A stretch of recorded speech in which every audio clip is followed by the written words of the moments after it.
Let me ask you something. Have you ever had one of those moments, maybe a crazy coincidence or a flash of deja vu, that just made you stop and think, wait a second, is this all real? Well, today we're diving headfirst into one of the most mind-bending questions you can possibly ask. No, I'm serious. What if everything around you, the room you're in, your memories, even the device you're watching this on, what if it's all just incredibly complex code running on some massive futuristic computer? I know it sounds like something straight out of a movie, right? But what's absolutely wild is that this isn't just a sci-fi trope anymore. It's a question that serious philosophers and physicists are genuinely grappling with. In this quote, this is the heart of the whole idea.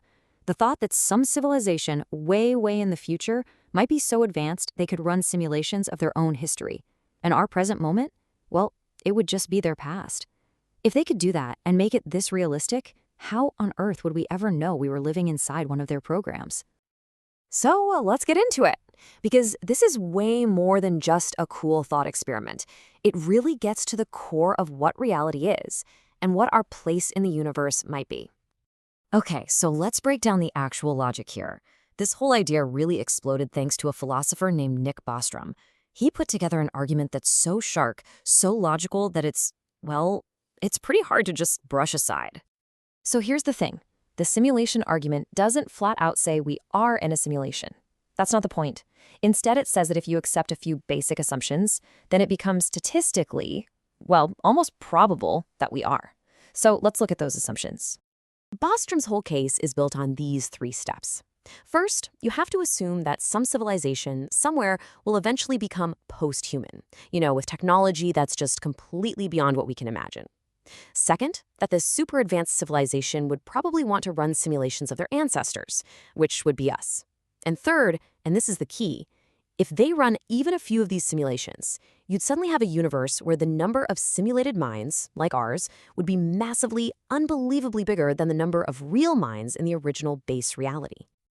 And that's the punchline. If you accept those 3 ideas, it all just becomes a game of numbers. And in that game, the odds are just overwhelmingly against us being the originals. Think about it. If there's one base reality, but potentially trillions and trillions of simulated people, which one are you more likely to be? Yeah, it's a bit of a head spinner. Okay, so if we entertain this idea for a minute, the next question is pretty obvious, right?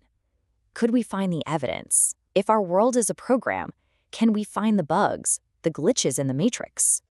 But how would you even start? I mean, think about it. The very laws of physics you'd use to run your experiments could just be part of the simulation's code. It's like being locked in a room and trying to figure out if the outside world exists when the walls, the door, and the air you breathe are all part of the room itself. It's the ultimate puzzle. The search for proof really boils down to one simple idea. Any simulation, no matter how powerful, would probably have to cut some corners to save on computing power. Like a video game. It doesn't render the entire world in perfect detail all at once, just the part you're looking at. A base reality would be perfect, flawless, but a simulated one, it might have some telltale imperfections. And believe it or not, physicists have pointed to some genuinely weird things about our universe that could, maybe, be clues. Take the Planck scale, the absolute smallest possible unit of space. Could that be the pixel size of our reality? Another idea is called lazy rendering. Some quantum experiments show that particles don't even seem to have definite properties until we actually look at them. Is reality only getting rendered in high def when we observe it? It's a wild thought. And this is the ultimate catch-22, right? Even if we look for glitches and find absolutely nothing, that doesn't prove anything.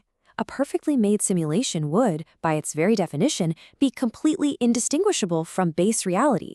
So we could be looking forever and never know for sure.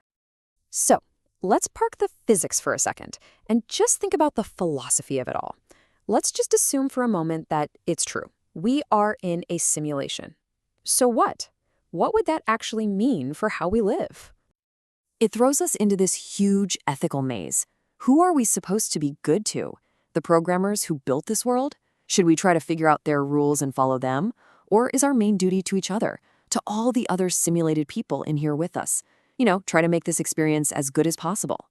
And maybe, just maybe, try not to do anything that gets the whole program shut down.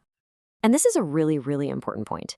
Even if our consciousness is just code running on some advanced hardware, our experiences are still real to us.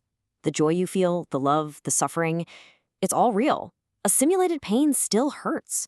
Our lives still have whatever meaning we choose to give them. So, where does that leave us? Does this whole idea make life seem completely pointless? Or does it add this fascinating, almost magical new layer to everything we do? It feels like it leaves us at a fork in the road. On one path, there's escapism. You could treat life like a video game, trying to find the cheat codes, looking for a way to hack the system or just break out. The other path, though, is commitment, a decision to lean in, to engage with this reality even more deeply, and live as meaningfully as possible right here, right now. What's so amazing about this question is how it touches everything. It's not just physics. It's computer science, it's sociology, it's even theology. I mean, the idea of an all-powerful being who created our universe, that's a pretty old idea, isn't it? This is just kind of a modern technological version of that. In the end, maybe it doesn't even matter if our universe is base reality or a simulation. We're here, now. We feel things, we learn, we connect with each other. So the real question isn't so much about the nature of the reality out there, but the one we create in here. Knowing all this, does it change how you want to play the game?